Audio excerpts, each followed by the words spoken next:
I lost everything when the homeowner association burned my estate to the ground, but they never imagined I'd use my fortune to buy their precious institution and turn their lives upside down. Would you have the bravery to take down a dishonest owner association that destroyed your life? Comment below where you're watching from. You've got to be kidding me. I held the bright pink penalty notice in my hand, staring at the woman on my doorstep. Karen Thompson stood with her arms folded, a clipboard gripped to her chest, and a smile that didn't reach her eyes. Rules are rules, Mr. Harrison. Your rose bushes are 2 inches over the height limit. Pinecrest Gardens has expectations to maintain. 20 years I'd spent building this house. 20 years of overtime, careful planning, and focus to every detail. My 3-story luxury home stood as a testament to hard work and determination. The garden alone had taken 5 years to perfect. 2 inches. Really? I looked questioningly at the immaculate roses my late wife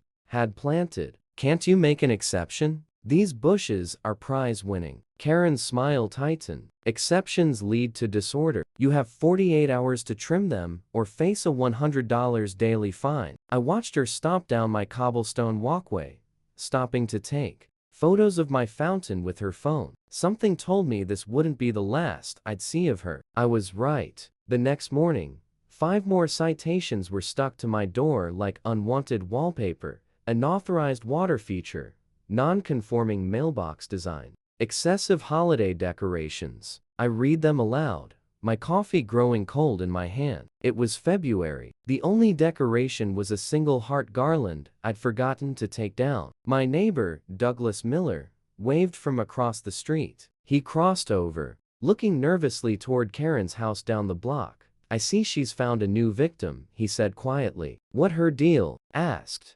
Douglas lowered his voice. She's running for homeowner association president next month. Current president is retiring every election cycle. She picks a few homeowners to harass. Shows how tough she'll be on rule breakers. That's absurd. Welcome to Pinecrest Gardens. Douglas patted my shoulder. My advice? Just comply. She made the Johnsons' lives miserable until they moved. Their house sold for way under value to her brother's development company. Coincidentally, spent that afternoon trimming rose bushes that didn't need trimming. As the sun set, I admired my beautiful home, wondering why anyone would have a problem with it. The imported Italian fountain bubbled peacefully. My vintage Corvette sat gleaming in the driveway. Next morning, 3 more infractions. Vehicle must be garaged. Excessive water usage. Improper trash can placement. This was getting outrageous. I called the homeowner association management company. I'm sorry, Mr. Harrison, the representative said,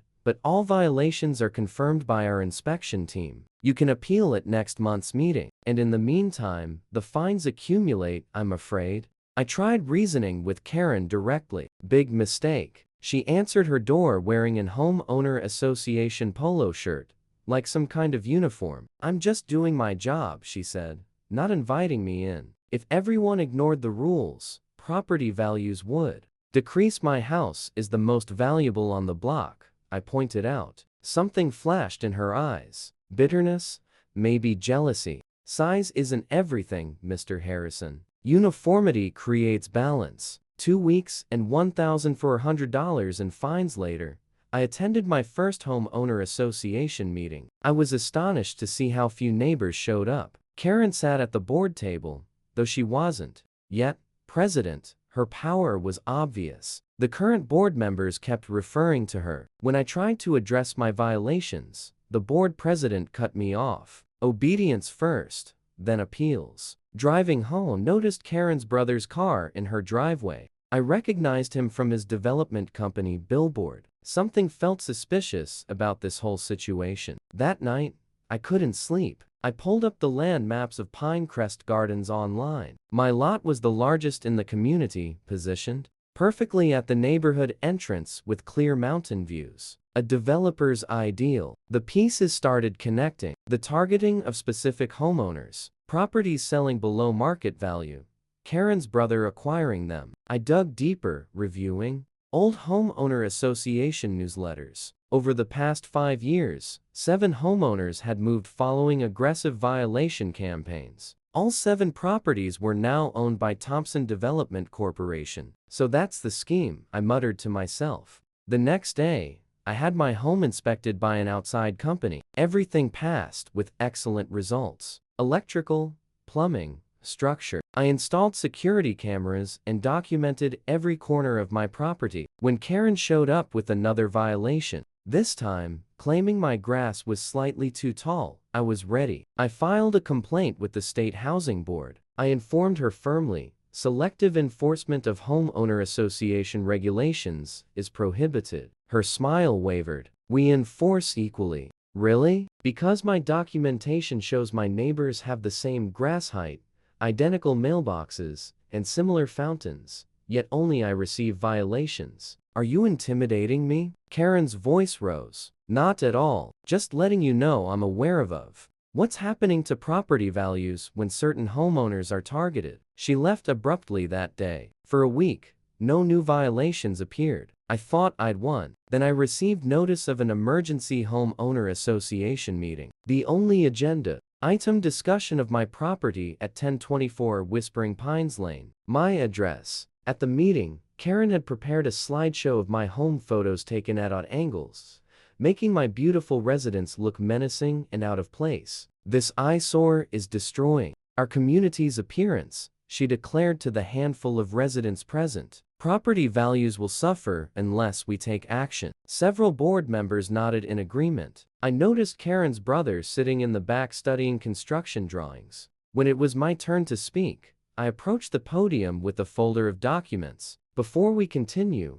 I said steadily, I'd like everyone to see these property assessments showing my home has increased neighboring values by 12%. Also, here are photos of 16 other homes with similar features that have received 0 violations. Murmurs spread through the room. Karen tried to cut me off, but I wasn't finished. I've also brought copies of sales records showing how properties targeted by the homeowner association sold below market value, all purchased by Thompson Development Corporation. Karen's brother suddenly became very interested in his phone. Several homeowners turned to look at him. This isn't relevant, Karen snapped. But it was too late. Seeds of suspicion were planted. The meeting adjourned without a vote on my property. As I walked to my car, Douglas and his wife Stephanie hurried over. That was bold, Stephanie whispered. But be careful. Karen doesn't give up easily. I'm not worried, I said, though something in their concerned faces made me uneasy. That night, I received an email notification. A homeowner association inspection was scheduled for my home tomorrow to check for potential electrical hazards. I immediately called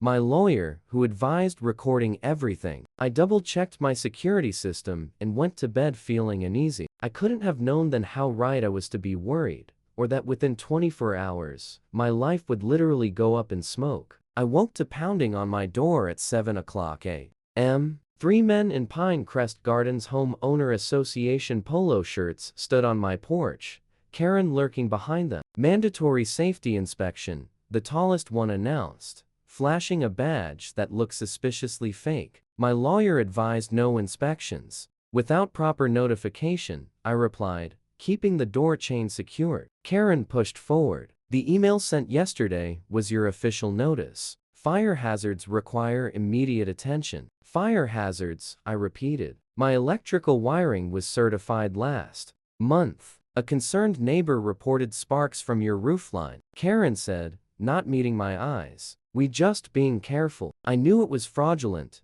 but causing a scene would only intensify things. Fine, but I'll be recording everything and following behind you. The inspector spent an hour poking around my house, focusing strangely on my electrical panel and circuit breakers. One kept disappearing into rooms alone until I insisted on accompanying each of them. Karen took photos of everything, including personal items that had nothing to do with safety. Your solar panels aren't up to standards, she declared, staring at my roof through the bedroom window. They were installed by certified professionals and approved by the city, I countered. City approval doesn't mean homeowner association approval, she snapped. They create hazards. Neighbors have complained about glare. Which neighbors? That's classified. After they finally left, I immediately checked my security cameras. Something felt very suspicious. About the inspection, the footage showed one inspector lingering at my electrical panel, but his body blocked what he was doing. I called Douglas. Has anyone from the homeowner association ever inspected your home for fire hazards? I asked. Never, he said. That's not even within their jurisdiction. Electrical inspections require licensed professionals. My concern growing, decided to take preventive measures. I backed up important documents to the cloud and photographed valuable items for insurance purposes. I even packed an overnight bag with necessities. Something told me I might need it. That afternoon, I installed additional security cameras and motion sensors around my house. While working, I noticed Karen and her brother parked down the street, observing my house. They drove away when they saw me looking. I considered moving my vintage Corvette to a protected garage, but decided that would show weakness. Instead, I called my insurance company to verify my coverage was complete. Everything looks good, Mr. Harrison. The agent assured me your premium is paid up and you have full compensation coverage, including fire. I asked specifically. Absolutely. Fire, flood, natural disasters. You're fully insured. That night I had dinner with the Millers. Stephanie seemed nervous. We should have warned you sooner about Karen, she said, pouring more wine. She's been getting worse. Last year, the Williams family had their yard destroyed overnight. No proof it was her, but everyone knew. My security system would catch anything like that, I assured her. Douglas leaned forward. It's not just minor vandalism anymore. Tyler Jenkins stood up to her at a meeting last summer. 2 weeks later, a pipe mysteriously burst in his home while he was on vacation. Water damage destroyed everything, and he just happened to sell to Karen's brother at a huge loss. Stephanie added, that night I had trouble sleeping around 2 a.m. Phone buzzed with a security alert. Someone was at my electrical box again. I pulled up the camera feed to see a hooded figure tampering with something. I called 911 immediately, but by the time I got downstairs with a flashlight, they were gone. The police arrived 20 minutes later, took a statement, but said there wasn't much they could do without identifying the person. They suggested I hire private guards. The next morning, I had an electrician check my entire system. Someone's definitely been tampering with your breaker box, he confirmed, showing me signs of interference. I fixed it, but I'd report this. It could have caused a serious blaze. I filed another police complaint, this time with the electrician. Evaluation. The officer seemed more concerned, but admitted that without clear proof of who did it, prosecution would be difficult. Later that day, I received notice that my homeowner association fines had multiplied. The reason continued non-compliance and safety violations. The total now reached almost $10,000. Tried calling the management company, but got nowhere. My lawyer advised me that while the fines were almost certainly unlawful, fighting them would be a long process. That evening, Karen hosted a community security meeting at her house. I wasn't invited, but Douglas attended and texted me updates. They're talking about your house being a danger to the neighborhood. Karen's showing altered photos, making it look damaged. Another text. Her brother just suggested that problem properties should be subject to community acquisition through forced domain. They're actually discussing removing you. I spent that night researching homeowner association laws and eminent domain. They couldn't legally do what they were planning, but that didn't mean they wouldn't try something else. The next morning, I had an unexpected visitor, a supportive board member named Eleanor, who had missed recent meetings due to health issues. I needed to alert you, she said quietly. On my porch, refusing to come inside, Karen has convinced half the board that your home is a risk. There's talk of placing a lien if you don't pay the fines. That would never hold up legally. I said legal doesn't matter if they make your life unbearable enough to leave. Eleanor replied, I've seen it before. Before leaving, she slipped me a USB drive. Security footage from the clubhouse. You'll want to see the board's private session from Tuesday. The video showed Karen and the board discussing my property. Her brother was present, showing renderings of a new complex, luxury condos where my house currently stood. Once Harrison's out, we can rezone this entire section. He was saying, the return on investment will be huge for everyone involved. At that moment, this wasn't just harassment. It was a criminal conspiracy. I copied the video and sent it to my lawyer, who agreed we had grounds for serious charges. I decided to attend a city council meeting that evening to publicly address what was happening. Several neighbors came to support me, including the Millers and Eleanor. After presenting my proof, including the sabotage of my electrical system, the council seemed genuinely disturbed. A city inspector promised to investigate the homeowner association's practices. For the first time in weeks, I felt like I was making progress. I returned home late, exhausted but hopeful. As I pulled into my driveway, I noticed my security system was disabled. I tried rebooting it from my phone without success, moving cautiously. I entered through the garage, grabbing a flashlight and baseball bat. Everything seemed normal inside, but the hair on my neck stood up. Something wasn't right. I checked my circuit breaker first. It had been switched off. When I flipped it back on, I heard a strange popping sound from upstairs. That's when I smelled burning. I ran upstairs to find my home office filling with smoke, flames already crawling up the curtains. The fire extinguisher barely made a difference. I called 911 while rushing to grab what few priceless items I could. By the time I made it outside, flames were visible from the street. Neighbors emerged from their homes, some in shock, others already calling for help. As fire trucks wailed in the distance, I stood powerlessly watching 20 years of aspirations burn through the gathering crowd. I spotted Karen across the street. She wasn't calling emergency services. She wasn't offering help or showing sympathy. She was grinning. I should have known something wasn't right when I got that alarming call from my neighbor. Stephanie, there are people from the homeowner association walking around your property. She whispered into the phone. They say they're doing an inspection, but nobody told us about it. I was 3 hours away at a corporate conference presenting my new software to backers. Did they have permission to enter my residence? I asked,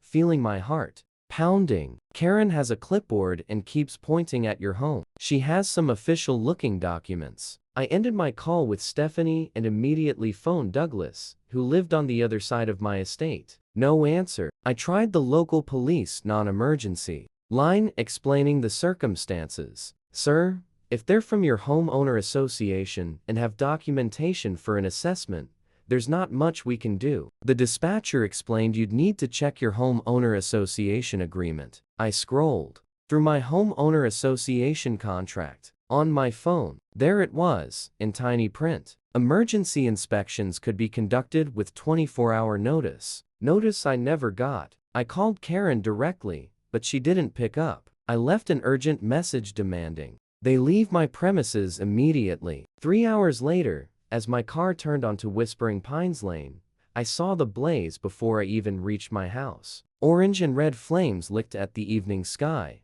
consuming my beautiful mansion. Fire trucks crowded the street, hoses snaking across my manicured lawn. No, no, no, I screamed, jumping out of my car while it was still rolling to a stop. A firefighter held me back as I tried to run toward the inferno. Sir, you can't go in there. The structure is collapsing. My legs gave out beneath me. I collapsed onto the pavement, watching helplessly as my life's work disintegrated. 20 years of history, photos of my parents, my rare book collection, all turning to ashes. Through my blurred vision, I spotted Karen across the street. She wasn't calling emergency services. She wasn't comforting neighbors. She stood with arms crossed, a subtle smile playing at the corners of her mouth. What happened? I whispered to the fire chief when he approached. Preliminary investigation shows it was electrical. Looks like a malfunction in your main circuit breaker. He shook his head. Was anyone inside? No,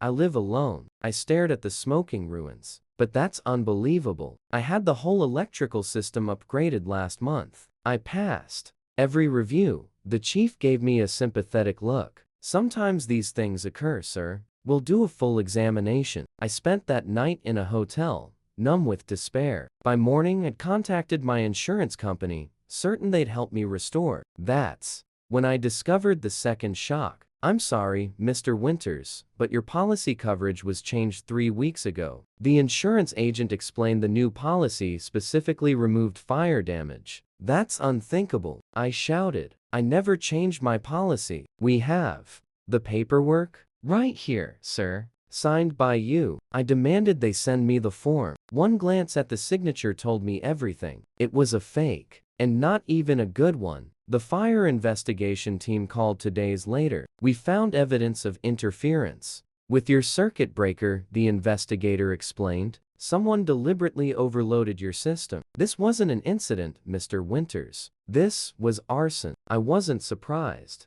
I already knew who was responsible. I hired a private investigator who uncovered that the emergency inspection was based on a fraudulent complaint about a gas leak. Karen had used it as an opportunity to access my house. Security footage from Douglas's doorbell camera captured Karen and 2 board members entering my house with tools that weren't needed for any inspection. The final piece clicked when my investigator discovered Karen's brother had recently started a construction company. They'd been eyeing my 3-acre lot, the largest in Pinecrest Gardens, for a multi-unit development that would make them millions. I tried going to the police with my proof, but Karen's husband was a retired police chief with friends in the department. My case was downgraded. The district attorney claimed there wasn't enough evidence for charges. As I stood in the ruins of my former life 1 week after the fire, picking through blackened wreckage, hoping to find something, anything that survived, I made a decision. These people had taken everything from me, thinking I would just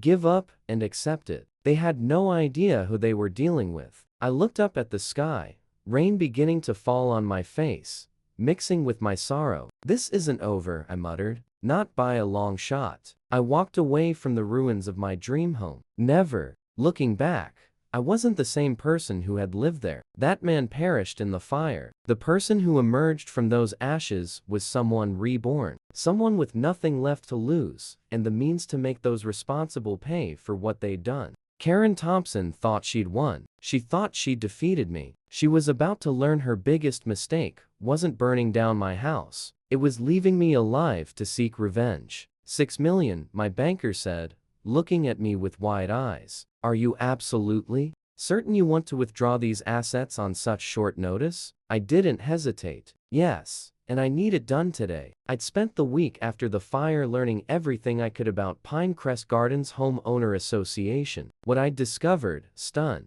even me. The Homeowner Association wasn't run by the residents at all. It was managed by Evergreen Community Management, a private company that handled dozens of neighborhoods. The homeowners had almost no real authority. Karen was just a figurehead, president who carried out their orders while thinking she was in charge. The real control came from above. If I wanted true justice, I needed to target Evergreen. Community management was privately held by a small group of stakeholders, one of whom was looking to sell his 30% share. It wasn't a majority interest, but it was enough to get my foot in the door, and $6 million was exactly the right amount. I made the purchase through a holding company my attorney created. Nobody knew I was the buyer, not even the other partners. I wanted the advantage of surprise. While finalizing the deal, I received a certified letter from the Homeowner Association demanding I clear the scorched debris from my burned property within 10 days or face daily fines of $500. It was signed by Karen Thompson,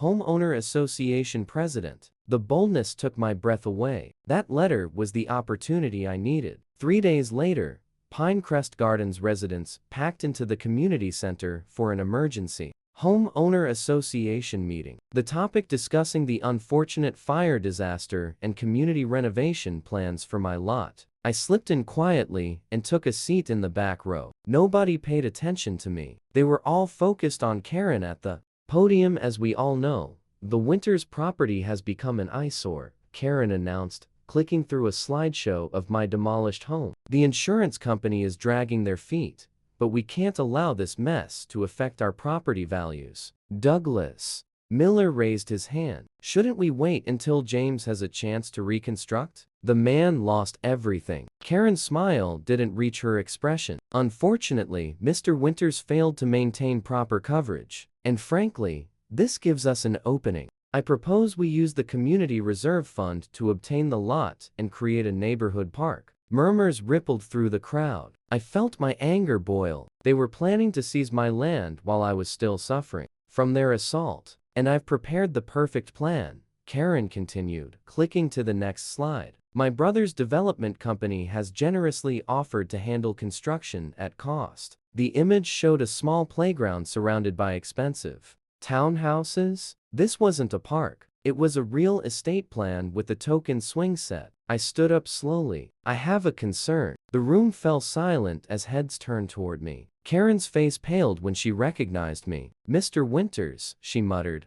We didn't expect you to attend, clearly, I replied, walking toward the front of the hall. I'm curious about something. Under what power does the homeowner association plan to purchase my land? I haven't put it up for sale. Karen recovered quickly. The homeowner association bylaws allow for property seizure when an owner neglects their duties. You haven't cleared the debris despite our warning. Interesting interpretation, I said, nodding thoughtfully. But there's been a shift in management that might alter these plans. What are you talking about? Karen snapped. I pulled a file from my briefcase and handed copies to each board member. 3 days ago, I purchased a 30% ownership in Evergreen Community Management as the largest individual shareholder. I've called an emergency board conference for tomorrow morning. Gasps echoed through the room. Karen snatched the documents, her hands trembling. This can't be legitimate, she whispered. Oh, it's very authentic, I replied, and my first order of business will be a complete audit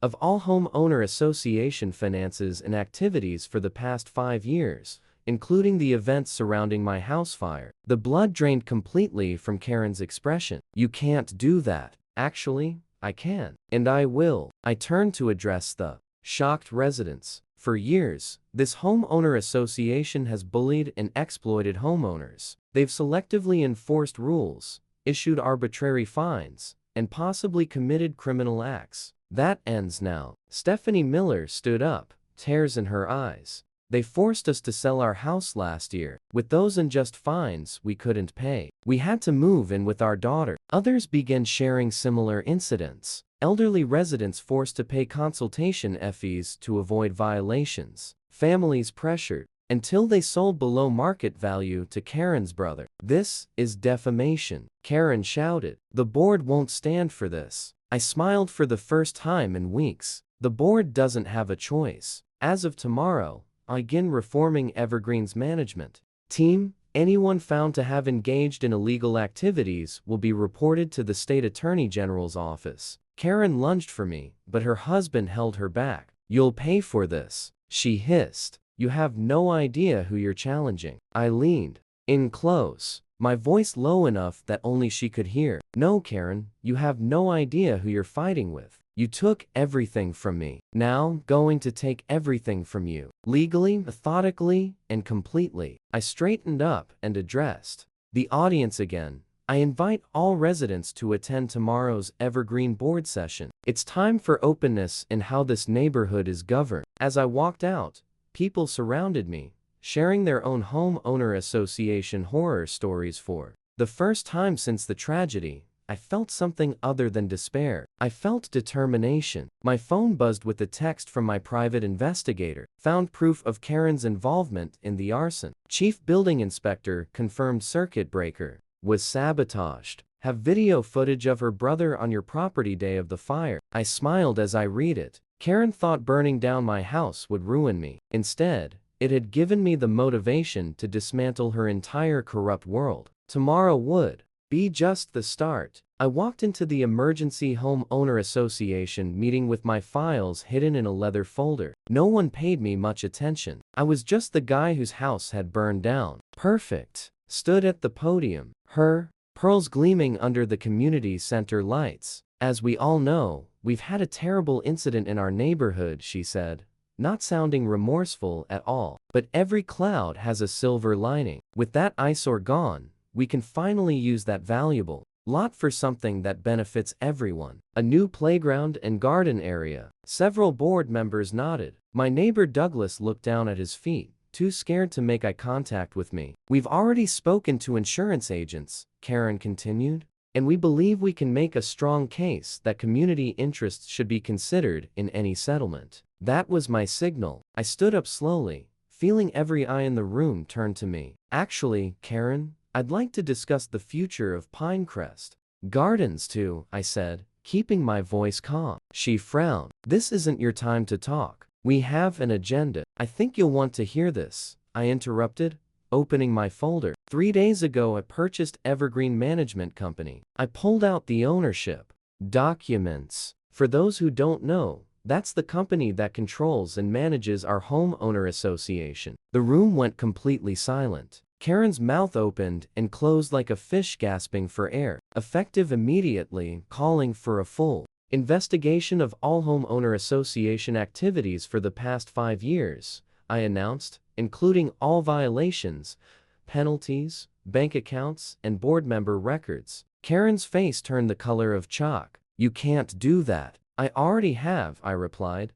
passing copies of my first audit requests to the front row. "And here's what I found so far. Selective application of rules against certain homeowners, falsified complaint records, and interesting payments from Thompson Property Development to 3 current board members." A woman in the back gasped. Douglas Miller finally looked up, hope flickering in his eyes. "This meeting is over," Karen shouted, grabbing her handbag. "Actually, it's not," I said calmly. "Security, please make sure no one exits yet. The police want statements from everyone." As if on cue, 2 officers entered the room. I'd shown them proof of possible arson and fraud earlier that day. "This is nonsense." Karen's voice went high-pitched. "You have no evidence of anything." I pulled out my phone and played a recording. Karen's voice discussing with her brother how to eliminate the problem house once and for all. "My security cameras may have burned, but my cloud storage hadn't. Mrs. Thompson, one officer said we'd like you to come down to the station to answer some questions about the fire at this address." The room erupted in chaos. Some homeowners looked shocked, others looked like they suspected it all along. 3 board members tried to sneak out the back door, but were stopped by authorities. Over the next 3 weeks, I dug through every piece of homeowner association paperwork. The picture got darker by the day. Karen had been targeting elderly residents, threatening them with penalties unless they paid for her consulting services on how to fix the problems. She forced 6 families out of their houses through excessive fines, allowing her brother to buy the properties at rock-bottom prices. I used my legal team to help these families recover their losses. The Kaplans, an elderly couple who'd lost their retirement home, wept when I handed them the keys to their old house. "We never thought we'd see it again," Mrs. Kaplan said, gripping my hand. The Millers were next. I helped Douglas and Stephanie move back into their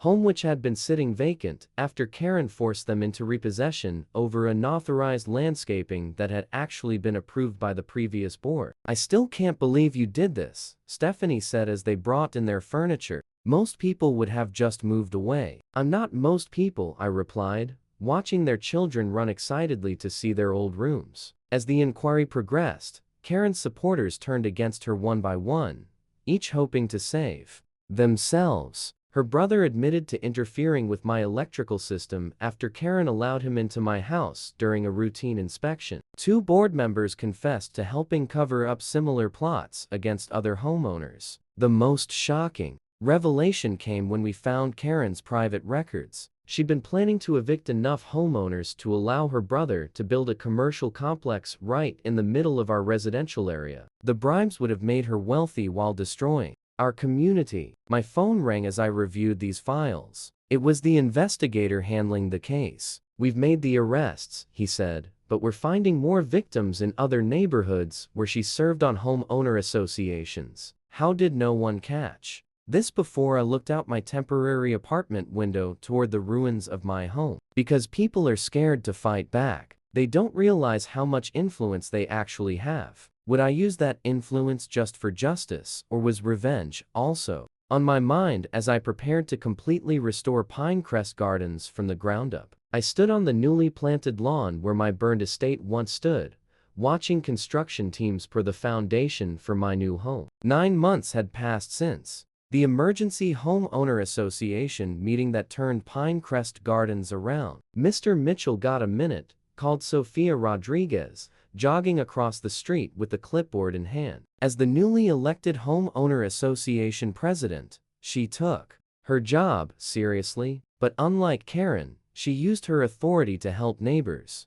not harm them. Just finalizing plans for the community picnic next weekend, she said, showing me detailed diagrams. We've got 30 families confirmed already. I smiled, remembering how different things were under Karen's control, when neighbors were too intimidated to even talk to each other. Now, kids played together in yards without fear of violation notices, and impromptu block gatherings happened almost weekly. The criminal trials had ended 3 months ago. Karen was serving 8 years for arson, fraud, and extortion. Her brother got 5 years, and 2 board members took plea bargains for reduced sentences. Local news called it the Homeowner Association scandal that shocked the city. Homeowners across the nation started questioning their own associations, demanding transparency and accountability. Mr. Mitchell, Sophia's voice pulled me back to the moment. Are you still planning to host the holiday celebration in your new house? Absolutely, I replied. The East Wing is designed specifically for community events. Should be ready by December if weather cooperates. My new mansion would be even more elegant than the original, but with major differences. The community wing included meeting spaces, a small library, and a kitchen for cooking classes that Mrs. Kaplan wanted to lead. The gardens would be open for walking tours once a month, with the roses I cherished now part of a neighborhood beautification project. As Sophia left, I noticed Douglas Miller observing from his driveway across the street. I walked over to him. Still feels unreal, doesn't it? He asked. Having normal lives again? Getting there, I said. How's the new position after moving back? Douglas had struggled to find employment.